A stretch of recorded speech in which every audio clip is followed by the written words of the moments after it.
Вот вы сильно удивитесь, если я скажу вам, что Konami подсовывают паль фри-ту-плейным игрокам. Да, снова речь про контент, который Konami завозит для игроков, которые не донатят в eFootball. Никогда такого не было, и вот опять. Но с учетом последних кампаний, когда Konami позволяли фри-ту-плейщикам обзавестись эпическими игроками, подобные случаи стали заметными все чаще и чаще. И разговоров об этом, на удивление, не так много. Поэтому подобное молчание предлагаю прервать подобным водянистым роликом, порассуждать об этом, ну и заодно послушать ваше мнение насчет решений Konami. Апрельское глобальное обновление уже здесь, а вместе с ним и крутые наборы в eFootball. Но что делать, если монет недостаточно, но в то же время ты не знаешь, где можно их приобрести или где можно пополнить стимовский аккаунт? Не стоит переживать, ведь есть донатов нет. Больше не нужно задумываться о пополнении по адекватным ценам, ведь именно здесь вы сможете пополнить свой Steam аккаунт или приобрести монеты для eFootball Mobile, точно так же, как и пополнить любую другую мобильную игру. Все собрано на одном сайте и с самыми лучшими ценами,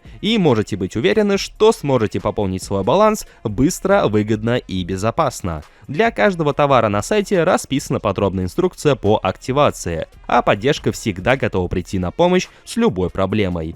Также на сайте присутствуют бесплатные ежедневные раздачи. Лутай D-Coin и сразу пополняй любимые игры. При регистрации по моей ссылке ты получишь купон, который даст тебе скидку на первую покупку. Проблемы с пополнением уже в прошлом, ведь с донатов нет, донат есть. Ссылка в описании. Итак, в чем же суть? Наверняка на примере eFootball 2026 и ее раздаваемых кампаний вы заметили, что Konami раздают либо новые карточки, новые эпических игроков, либо карточки прошлогодней формации из донатных наборов. То есть получается так, что в наборе присутствуют прошлогодние карточки и как минимум одна новая эпическая карточка. Так было с сокровищами, когда присутствовал новый Торос и старые эпики из донатных наборов. Так было со вторыми сокровищами, когда были старые эпики из 25-й части и новая эпическая карточка Бербатова. И также было на Новый год, когда была новая карточка Инзаги и большинство прошлогодних эпиков из донатных наборов. И все это я веду к тому, что Konami именно в рамках 26-й части зачем-то перевыпускают старые донатные карты.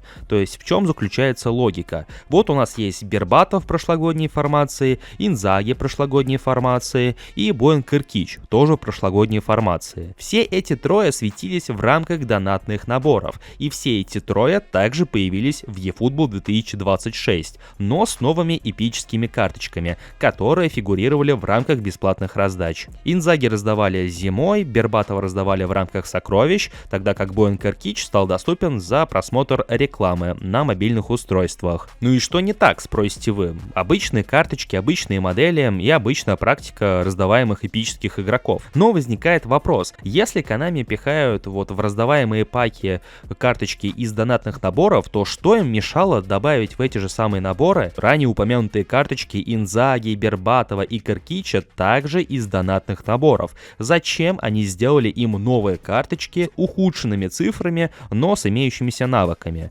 Просто зачем делать одно и то же, когда у вас в базе данных и без того имеется карточка чуть-чуть посильнее? С Бербатовым и Киркичем получается вообще забавная ситуация, потому что их пихают в последние раздачи достаточно часто, ибо Бербатова добавляли за вторые сокровища, и вот не так давно он появился в рамках кампании по миллиарду скачиваний. То есть за последние несколько месяцев Konami зачем-то дважды пихают Бербатова. Сначала обновленную карточку с прошлогодней моделькой, и теперь вот прошлогоднюю карточку с той же самой прошлогодней моделькой. Зачем? Непонятно. Тогда как Киркича также раздавали за сокровища, по-моему, первые сокровища, и потом такая же самая моделька, по сути та же самая карточка, но с ухудшенными цифрами, появилась за просмотр рекламы на мобильных устройствах. Опять же, зачем? Непонятно. То есть создается этакая иллюзия новых обновленных карточек, но которая по факту хуже своих донатных предыдущих версий. Я видел высказывания о том, что это якобы попытка не обидеть донатеров, потому что на прошлые донатные версии кто-то тратился, кто-то ради них открывал паки,